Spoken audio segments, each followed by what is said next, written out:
বন্ধুরা এই খরগোশটি লাফাতে লাফাতে যাচ্ছে, হঠাৎ খরগোশটি কচ্ছপকে দেখে থেমে যায়। কচ্ছপটি রাস্তার মাঝে শুয়ে আছে। খরগোশটি বলে, আরে কচ্ছপ, তুমি রাস্তার মাঝখানে শুয়ে আছো কেন? কচ্ছপটি গম্ভীরভাবে বলে, আরে ভাই, আমি তো রাস্তা পার হচ্ছিলাম, কিন্তু হঠাৎ দেখি সাপ ছোপের আড়ালে বসে আছে।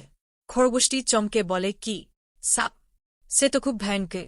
এইদিকে সাপ হালকা গড়াগড়ি খাচ্ছে, কচ্ছপকে ধরার জন্য প্রস্তুতি নিচ্ছে। সাপ নিজের মনে মনে বলছে, আজ তো একেবারে সুস্বাদু কচ্ছপের তরকারি খাব। বুদ্ধিমান খরগোশ কিছু একটা ভাবে, তারপর একটা লম্বা লতাপাতা খুঁজে নিয়ে ছোপের পাশে ফেলে দেয়। খরগোশটি চিৎকার দিয়ে বলে, ওহ না, বড় বড় মৌমাছির দল এসে গেছে।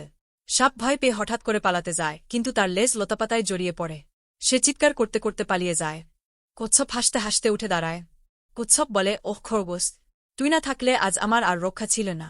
খরগোশ হাসি দিয়ে বলে, বন্ধুর জন্য তো কিছু করতেই হবে। দুজন মিলে খুশিতে ছাপিয়ে পড়ে আর পটাপট দৌড় দিতে থাকে। বন্ধুরা, সত্যিকারের বন্ধুত্ব বিপদে বোঝা যায়। এরকম আরও ভিডিও পেতে চ্যানেলটি সাবস্ক্রাইব করুন।